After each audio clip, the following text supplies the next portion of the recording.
Joshua, we are on chapter 6, verse 15, the last verse of the chapter, chapter 5, excuse me.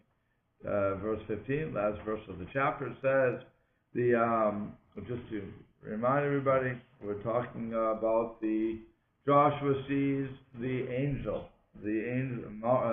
Michael, and his sword was drawn. So we had a whole discussion: are you for us or against us? Are you which the Malbim explained? It means, are you going to you who are representing God, going to give us a fantastic a victory, in other words, where we are not really involved, or are we going to have to kick in so that your sword is drawn but you're facing me? That was the question that he was having. Is it going to be a secretive one, in other words, where we could always delude ourselves into believing we were the victorious ones, or is it going to be clear so that it's clearly God and not us? Okay. So the Malach says, the angel says, no, we're not going. I'm here to help. Well, actually interesting. I was reading another commentary which said, no. Why does he say no? He said, because I'm not the one who's going to fight for you. It's clearly God that's going to fight for you. I am only his servant. Okay, that's one way to look at it. The other way was on a very simple level. When he says no, he says don't have a question about this because as to who the leader is, because really I'm the leader. You're not the leader. You think you're in charge. Really, I'm the officer of the host of God. So you're just going to follow my commands. That's another interpretation. And the last one that the Malbim gives was, I didn't come here alone. I came here with all these other angels. So we're going to protect you and we're going to give you a wondrous victory. Okay? So that was the three ways to look at that. Now we come to the last verse of that chapter, and it says, Vayomer Sar Tzava Hashem, the officer of the host of the army, said, El Yehoshua to Joshua, Shal Na'alcha, take off your shoe, Me'al Raglecha from your feet. Why? Ki Hamakom Asher Ta'omer Elav, because the place upon which you are standing, Kodeshu, it is holy. Vayas Yehoshua came, and Joshua did this. He took off. Now the question is, did he take off one shoe? Did he take off both the shoes? Why did the Malach tell him to take off only one shoe, whereas when Moses was told by God to take off your shoes, it was plural? So, and why, if here it says the land upon which we're standing is holy? They're already in the land of Israel. What does that mean? Only that particular spot that you're standing is holy? Or does it mean, and thus insulting the rest of Israel? Or does it mean the whole land is holy and therefore took off your shoes? And, of course, the major question, why am I taking off? Would one need to take off their shoes in any case? Why just one? Right, but I'm saying, in general, why take off the shoes in any case? Mm-hmm. Okay, well, so I gave you all the questions, now you give me the answers. I don't know, I guess from the Torah, I've always perceived that if a place, a ground, is considered so holy because of Hashem's presence, then why you shouldn't dirty that place with the bottom of your shoes walking on it? I'll take the first part. That God's presence is in this place. Fine. The second part, dirty it. So well, because your shoes are walking on filthy ground. So your feet are walking on filthy ground. Huh? Your feet would also be walking on filthy ground. Well, if you didn't have shoes, and you ever see the bottom of the kid's shoes. We put the film directly on our skin. We don't place it over our sleeve. Why? Because it needs to contact us. Okay. Why? It needs to be right against us. It's not the clothing. It's the land. Direct. The land has to contact. Why? Why? Because it's holy. Because it was given by God. So that would mean that. So that should mean I should walk around the whole land of Israel barefoot. But you can't do that. Why not? Well, it's just not physically possible, course because it you'd kill your feet, you know, No, you but. wouldn't. People walk in the bare feet and they tell you that's healthier than wearing shoes. uh, That, by the way, until they that's step on a science. stone. No, but Yeah, there'll be science telling you that. That is better for your arches, it's better for everything to walk barefoot. We were not born with shoes. Shoes is a man-made invention, and shoes actually hurt our feet, they argue. Well, it's given by God. The land is given by God. Therefore, the contact needs to be with God and through our feet actually touching the ground. Okay. I want to develop that a little more. Okay, so the rabbis want to argue like this. You're basically on the right path.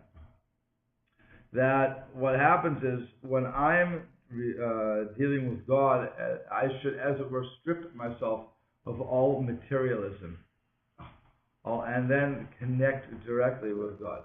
So, or with the land, whatever. God representing why this piece of land, why is it holy? Because the divine presence of God is right here, as it were. So that's why Sinai, that's why Israel, in this particular place, that's why it says, take off your shoes. The question is, so why not take off your shoes? As compared to take off your shoe. That God said, take off your shoes. The angel went to take off one shoe.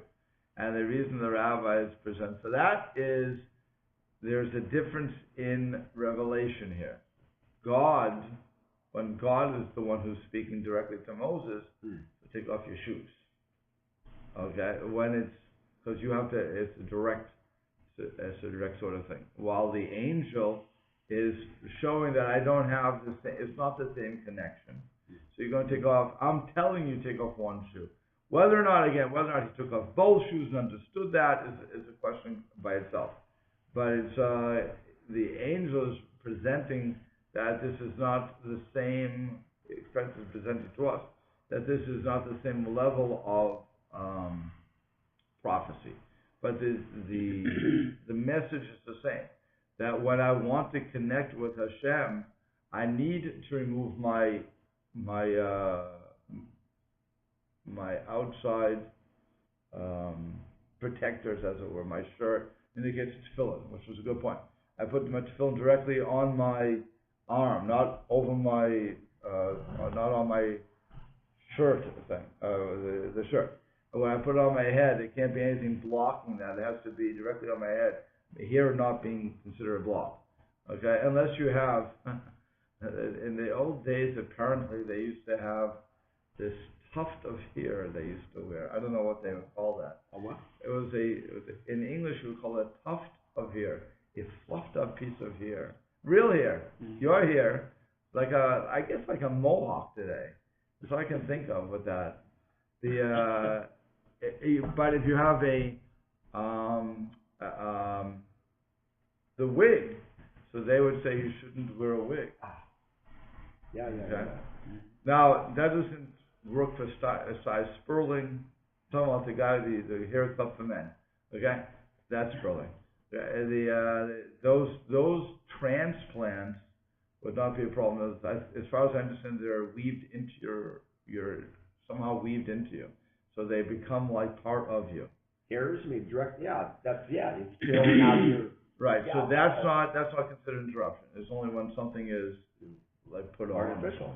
Right. If you would have a hat, you could not you would have to put it directly. But the reason being, the yarmulke is not supposed to lay on the yarmulke. Correct. It's going to be out of the way. Again, the reason being that I want to take away as much of my outside. I can't think of chisonis is what we would say in Hebrew. The outside element. There's nothing between you and material, right? That's what you want to do. You're trying to get to that level. Doesn't mean we have to go naked. We're not allowed to go naked. Okay, you have to respectfully, but at the same time, the more you can take off that connects you directly, that makes you aware of what you're doing, the better off you're going to be. So in this case, take off your sandal or take off your shoes. Okay. Be like embellishments. Okay, embellishments would be, I guess, a good word for it.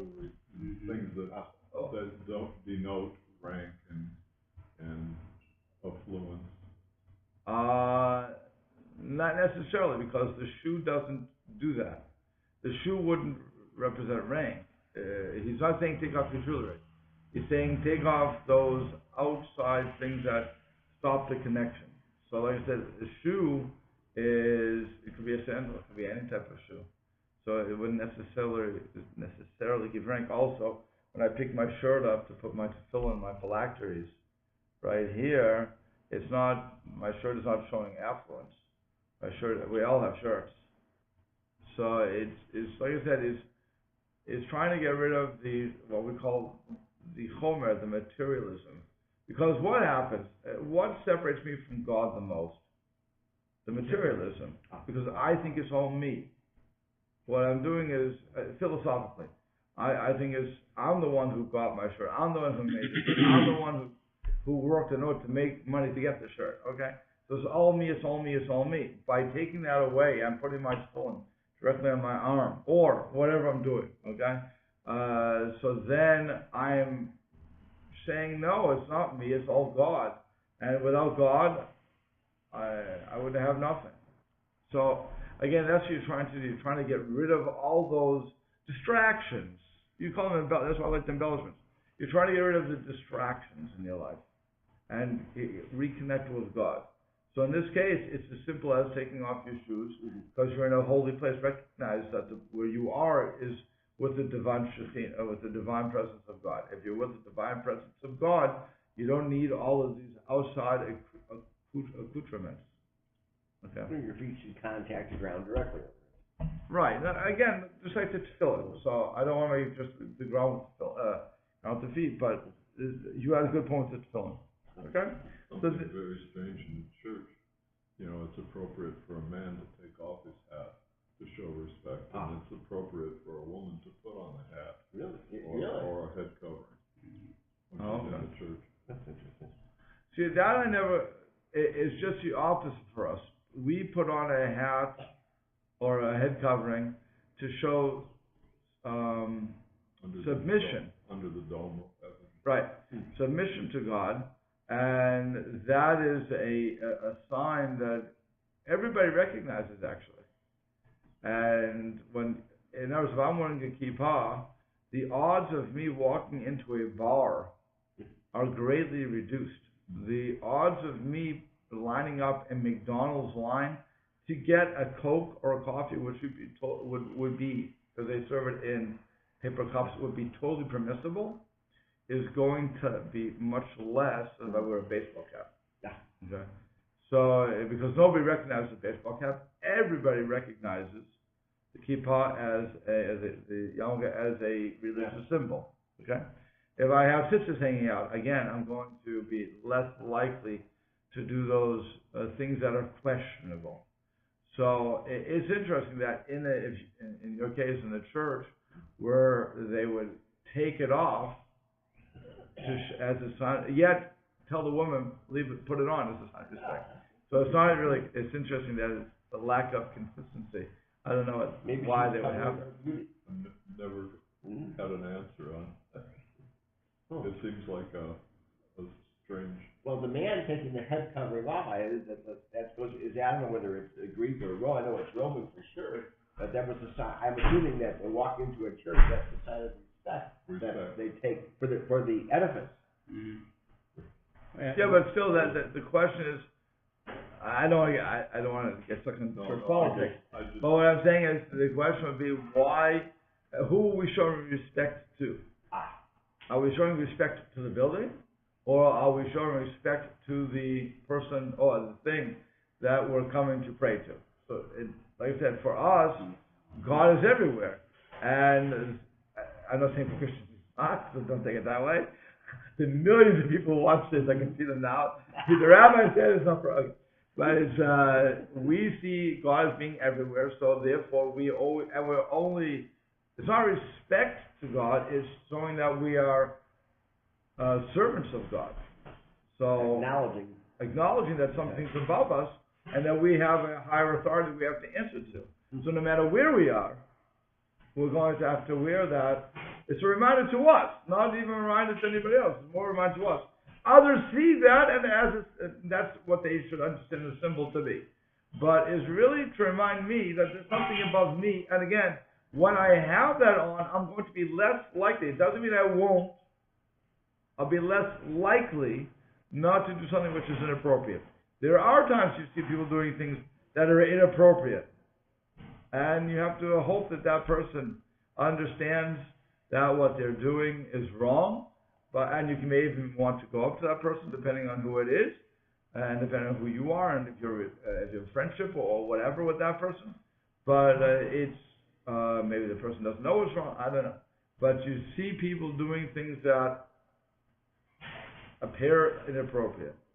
And what they do is, since they're representing God, by wearing that kippah, they're representing God. Not representing the Jewish people. Forget that. That's my personal insult. Deal with it. You're insulting God. So when you're insulting God, so that's why I'm saying, if somebody's wearing that sort of thing, or the strings hanging out, or for that matter, by the way, if in the Catholic Church, I think they're the only ones who wear, the bishops and everybody wear the special head coverings, am I right? The other religions, the other parts of Christianity do not have that, correct? Okay. So when it comes when it comes to the Pope or somebody else wearing that, again, I don't think the Pope, regardless of whether or not he wants to or doesn't want to, I don't think he would end up at the bar or at the strip joint either. Okay? Because not because what he wants, it's because he's representative of something greater than him.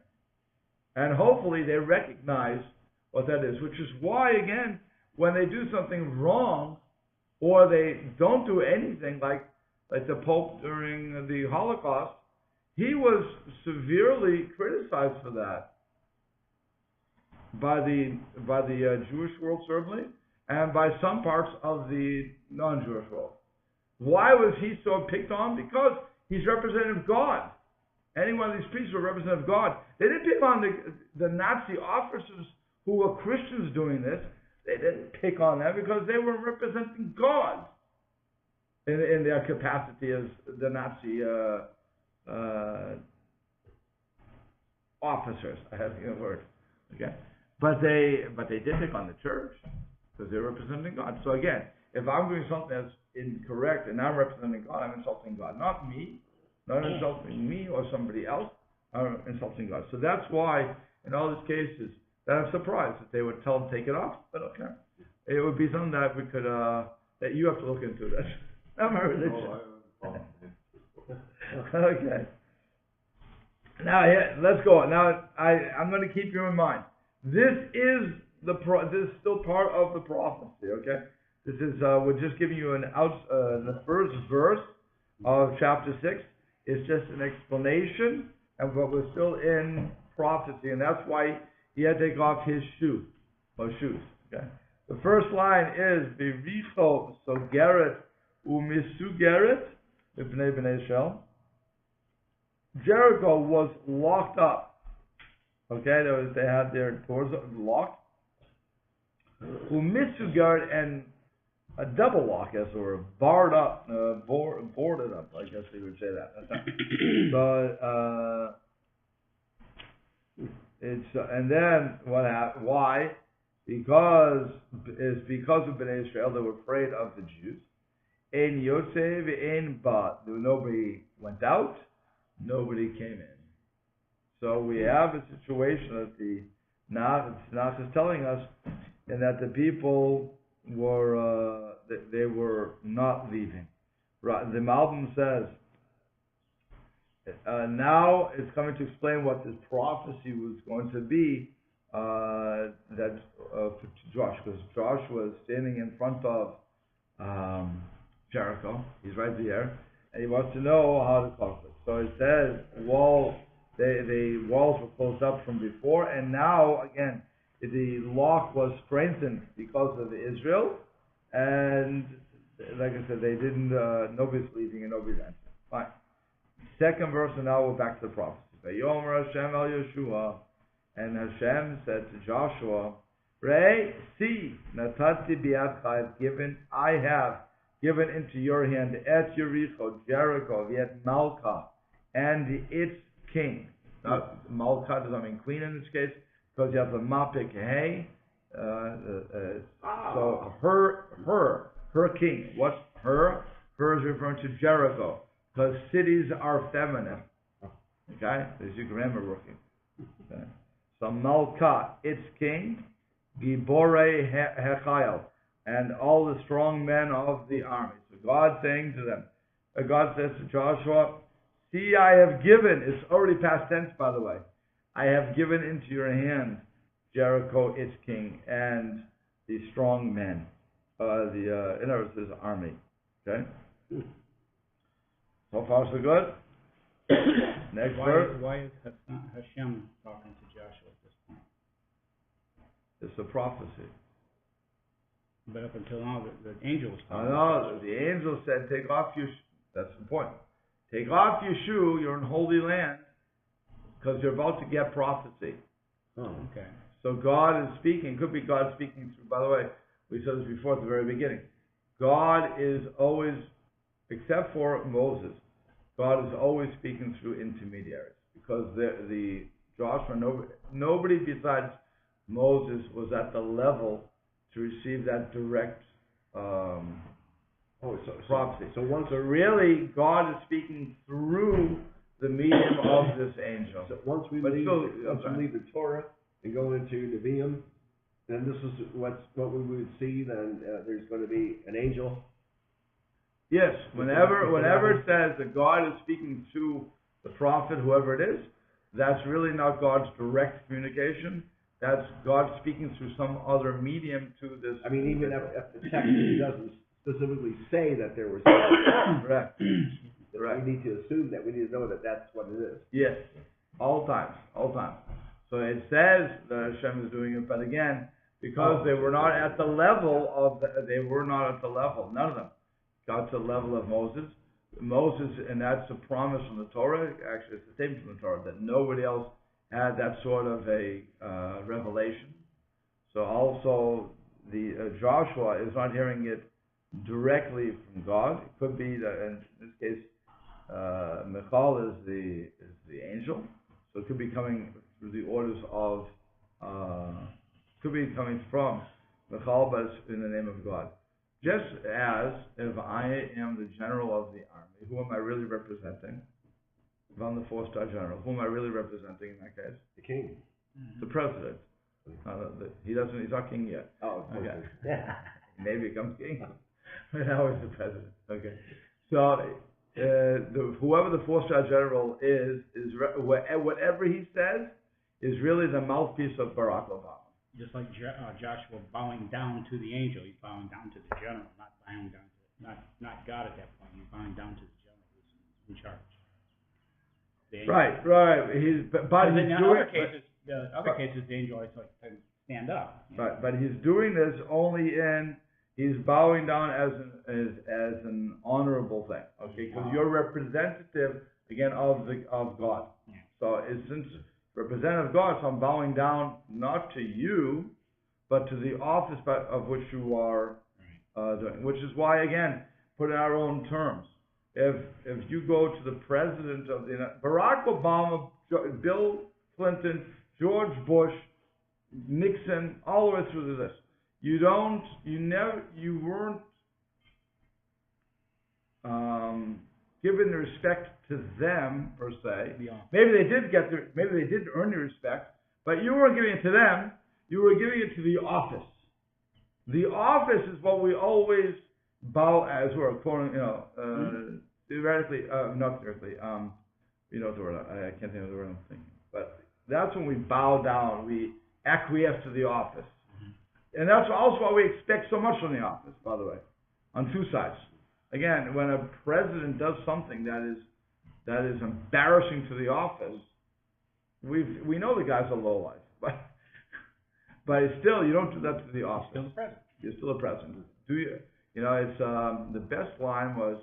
My wife has to remind me of that all the time. That she's the president. He's still the president. Right. But there was a movie, The Madness of King George. I don't know if you ever. I remember. I saw that movie. Okay. A long time ago.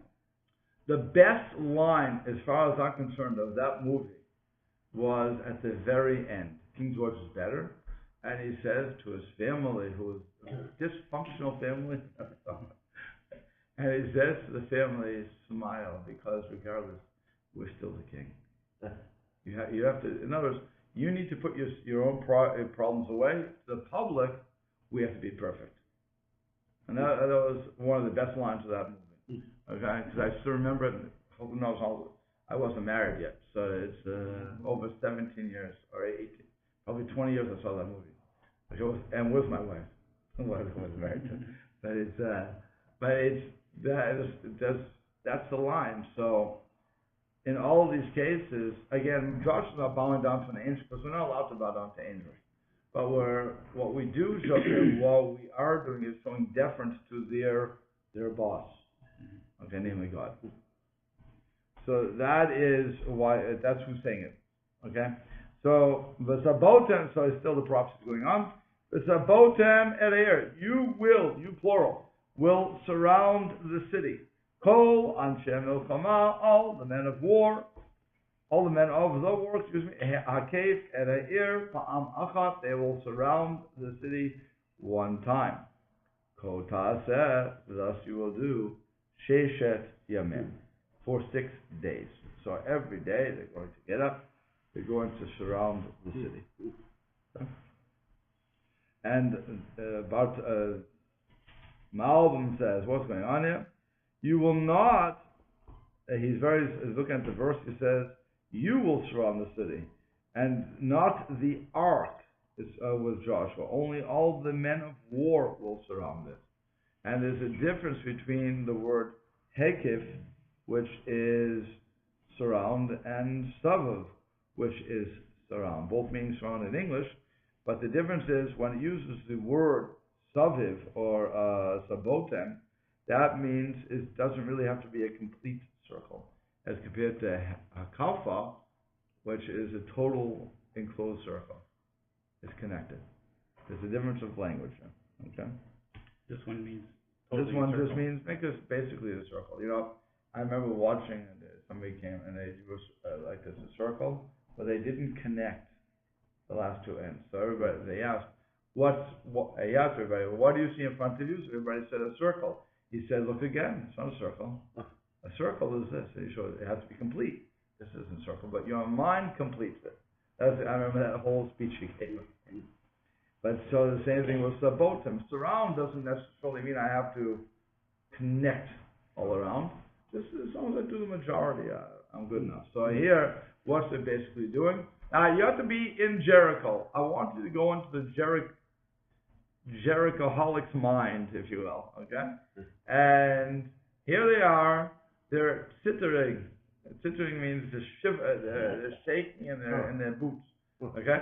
And they're watching this 3 million people who they're expecting, what they're going to do. Remember, they've locked their doors. They've reinforced the doors. They're standing, and all they see is, what they're about to see for the next 6 days, is all the men of the armed forces. So now we're down to 603,000 men, 601,000. And they're surrounding the city one time a day, and then they go back to the camp. You gotta imagine what these people were thinking. What are they doing? Intimidation. Yeah. Well, very intimidating. Is it intimidation or what? Because well, it would be. It'd be you're surrounded by. I'd be intimidated. Yeah, but you didn't do anything, and Jericho basically is impregnable. So what did you do? You just surrounded my walls. If anything, I think I would be getting stronger every day, because what you've done is you circled me, but you haven't attacked me. You were looking, is there a place to get in? No. We made it. They walked away from us. I'm not sure. So, looking at it from their point of view, I'm not sure what they're thinking. More than that, I don't know what the Jews are thinking.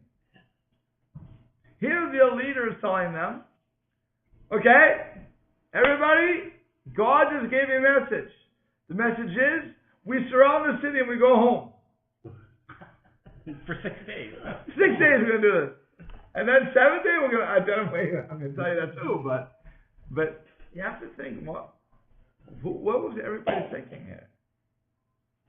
Okay, because only one person really knows what's going to happen. Okay, so let's go on. You have to just sometimes get into a story like that. So it says,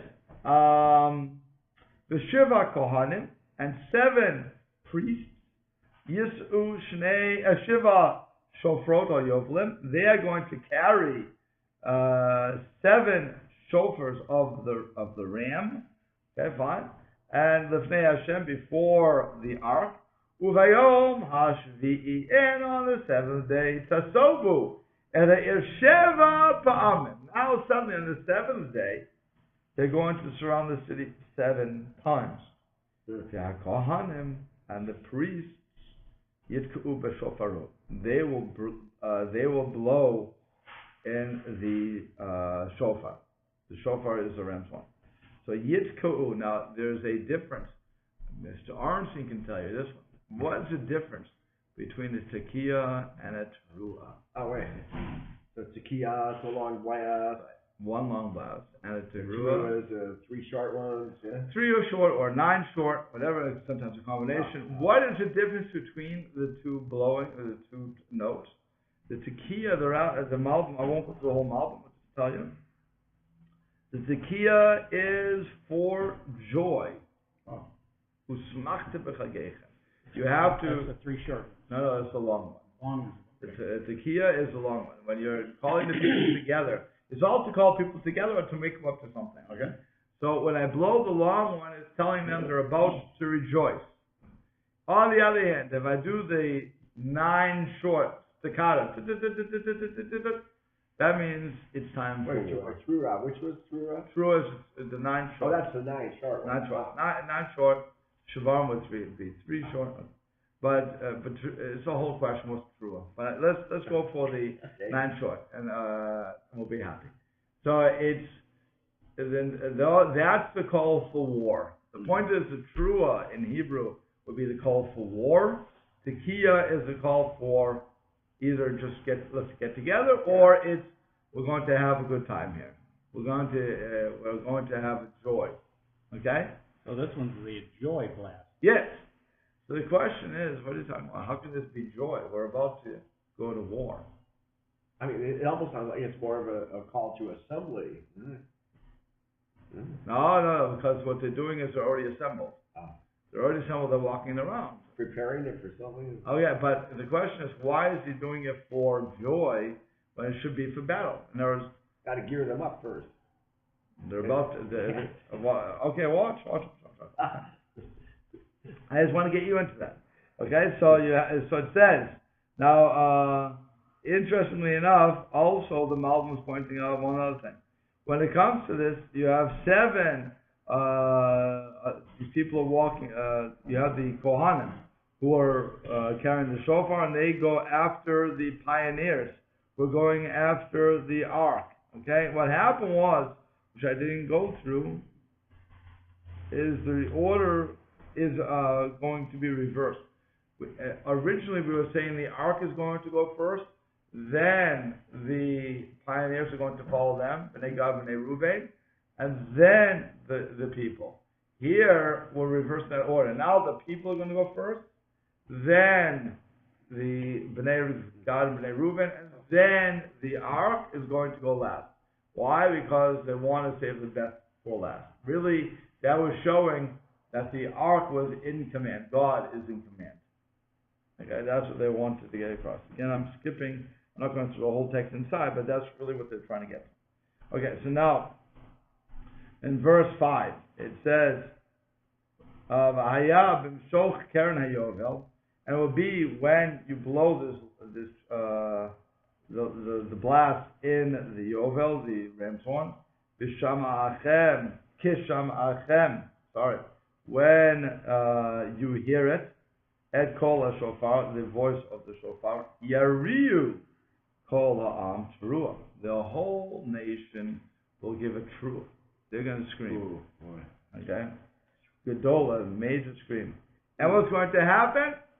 The walls of the city, the impregnable walls of the city, the ones that the Jerichoholics are, I don't know how else to call them, the Jerichoholics are relying upon, they are going to fall tachteha, under it. What does that mean? Does that mean they're going to sink into the ground?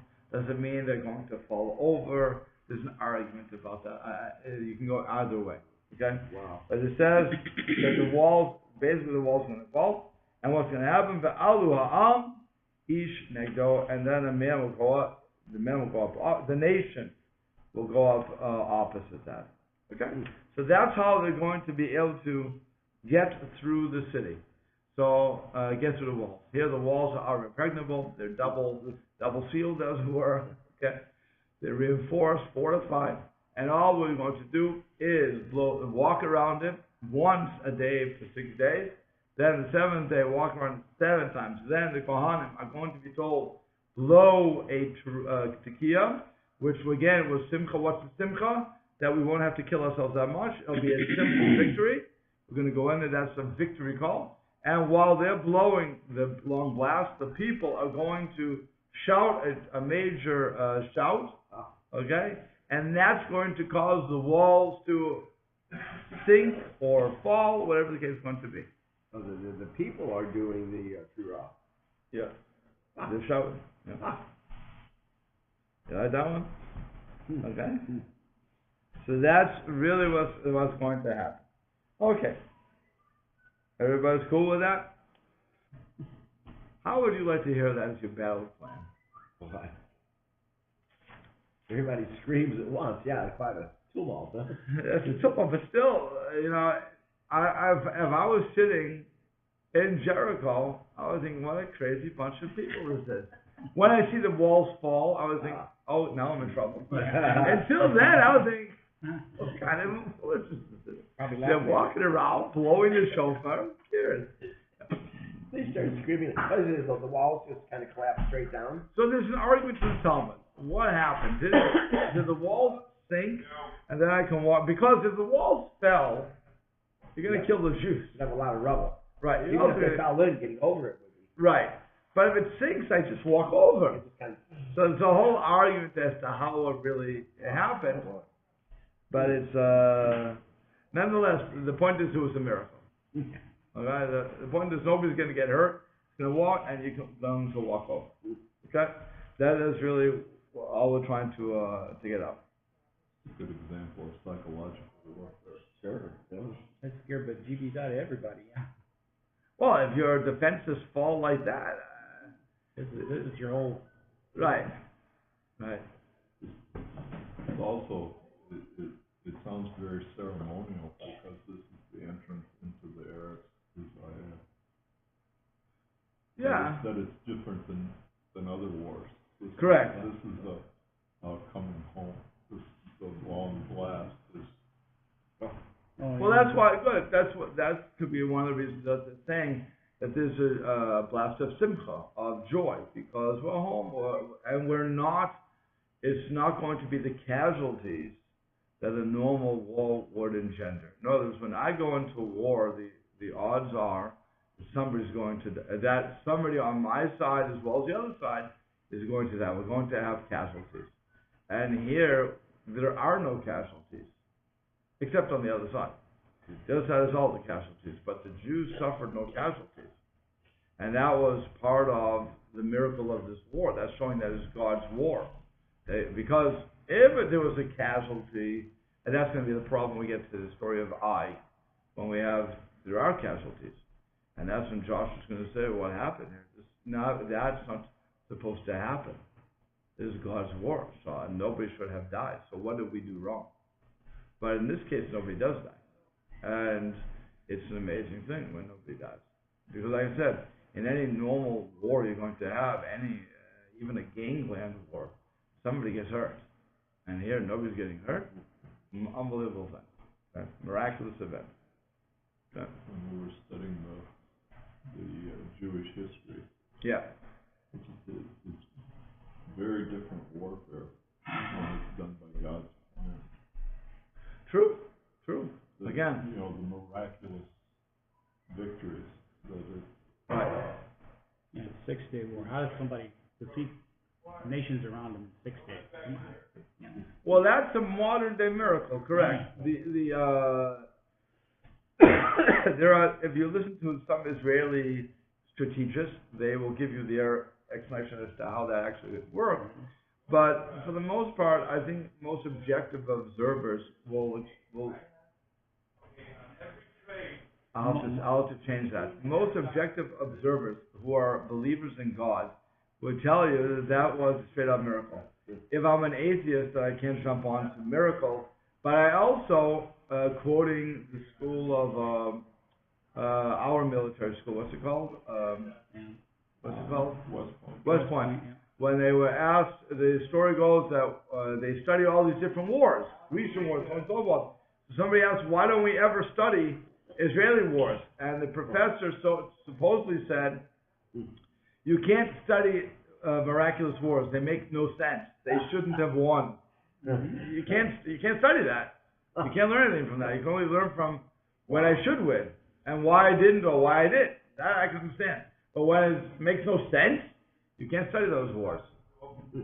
So again, the observer of war, as long as there's no agenda attached to that, will tell you that there is a miracle going on. There's nothing else. But for those who have an agenda to spin, and by the way, that was on both sides. I'm sure the atheists will say about me right now, but it's that I have an agenda. But I am just looking at reality. You have it was one of the best armies in the world at that point too. I think they were third best army. But still, you can have the best army in the world, but if I have that many people attacking me, the odds are I'm going to go down. I mean, think about it. You had 6 million Jews there? No, not 6 million. You had less. You had 3 million Jews. And you had 1 billion Arabs? I don't care how good of a fighter I am. I'm going to go down. Doesn't make sense. But it's, okay. Let people believe what they want. But that is definitely a miracle today. The fact that the Israelis keep winning, by the way, is an ongoing miracle. Okay. And again, people don't see that because we want to say that they have the best army in that area, that they have all the weaponry. Again, I have too many people to walk across my border and just to stomp on me, to take that really seriously. Okay, so now Vav. Vayikra Yoshua ben Nun el Kohanim. So that was the prophecy, by the way. What we end off with, that was the prophecy until verse 6. So now Joshua is actually going to put this into practice. Joshua is the son of Nun, calls the Kohanim, the Yomer Aleim, and he said to them, Su'u et Aaron HaBrit. Carry the Ark of the Covenant. Why them? Who normally carries the Ark of the Covenant? Levi. So why is he telling the Kohanim to do this? I'm asking. Oh, yes, you do. You have enough information. You do know. I want to think about it. Who carried it at the Jordan? Kohanim. Right. So he said, since you started this, let's finish this off too. Okay. So that's a common theme. So he says, "So Aaron Brit, carry the Ark of the Covenant. V'shiva Kohanim, Yishu Shofar, and 7 Kohanim will carry the 7 Shofar of the ram's horn.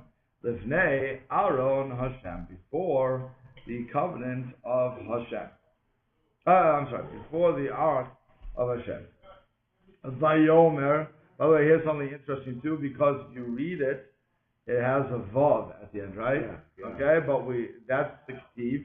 That's how it's written. But the way that we are told to read it, the kri is vayomer, and he said, not they said, but and he said, El ha'am to the nation, Ivru, pass over, the sovu et ha'ir, and surround the city, hechalutz Ya'avor, the pioneers or the government in Reuben will pass Hashem, will pass before the covenant, the Ark of Hashem. Okay. So now let's look at the Malbim. It says Vayikra, and he called. He says, already I've written. This is a Malbim speaking. Already I've written that in the time that this prophecy came to him, it was with the ark, and the nation was right in front of Jericho, because he wanted to start the war. And until now, the Levium were carrying it, and now he commands the Kohanim to carry it, because since wonders, in others, the events of the Jordan, the separation of the Jordan was done by the hand, so it's only fitting that they should carry the covenant, the Ark of the Covenant again. So it says, passed before. Now, this is what I was talking before. It's a long one, so I'll just summarize. Since originally we were told that the Aaron would lead the way, here they're told the exact opposite. First, the people, then the valiant people of the Bnei Gad, Bnei Reuben, then finally the Ark would go in that order. And he says the reason for this is to show that the victory was via the Aaron, again representative of Hashem, and it needs the pioneers or the Bnei Gad and Bnei Reuben close to it, just like the archers and the bow people. That's the archers. The people who carry the bow and the swords would surround the king. Okay, in other words, those you have the special guard for the king normally. Mm-hmm. So now Bnei Gad, Bnei Reuben are the special guard for the ark. And again, showing just deference to the ark. But and so, where was it?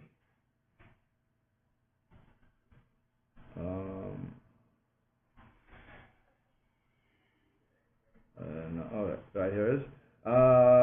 And also, this was the condition that they had. It says that you will pass before everybody as pioneers before the Ark of Hashem for war. Okay, so they're just fulfilling the mitzvah of Moses, when Moses told Bnei Gad, Bnei Reuben what they had to do in order to get that land. And that's okay.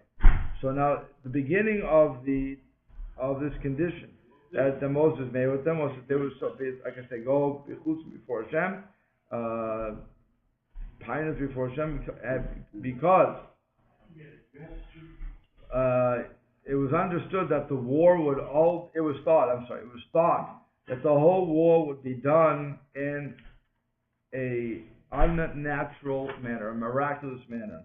And then they would not have to go before Bnei Israel. In other words, they wouldn't have to, the rest of the people could stay home. Okay, basically. They would only have to pass before the Aaron that would fight and conquer the land. And afterwards, everybody would see that this. And afterwards, okay, they saw that the war was going to be closer to natural means. Okay. And natural means of war and of conquering, and that's why Bnei Israel had to go before, so it would look like less of a miracle. Why did God want to do that, by the way? This is a very philosophical point, but why did God want to make it look not like a miracle, even though it will be a miracle? For the same reason every time. God, this is a famous thing from Nachmanides. Whenever God can limit the miracle, he does. Why? Because he wants us to recognize that it's always a miracle. In other words, if it's an open miracle, you can't deny it. But when it's not an open miracle, when it's hidden a little bit, you can delude yourselves into believing that you did it. And if you can and if you believe that you did it, and in other words, if you do yourself well enough, then that's up to you. And God will sooner or later say, well, you thought it was you, so go ahead, Deny God. What? You're denying God. You're denying God. Right. So God, he wants to put it out there so that we can, it's our free will. We can either recognize what's there or not. So that, again, I can always say, I studied. I worked, I did everything, and that's why I got my A's, that's why I became a rich man, whatever the case is going to be. Or I can say, yes, true, I studied.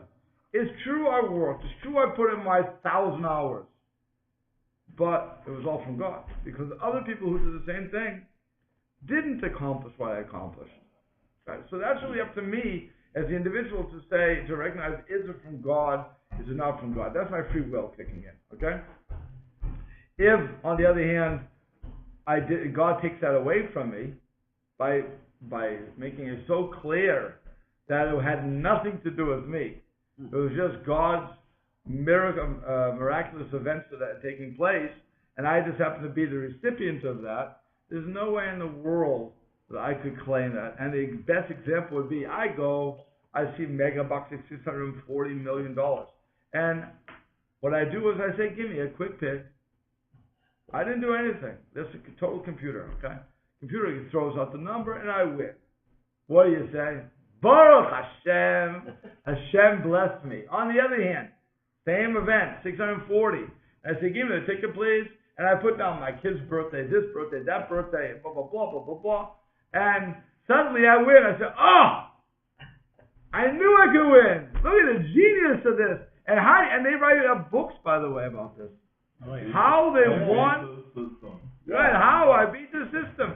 And I'm thinking, are you insane? If you can beat the system every single time, you should win. The fact you won once or twice doesn't mean you broke the system. It means God blessed you or cursed you, whatever the case is going to be, with that money.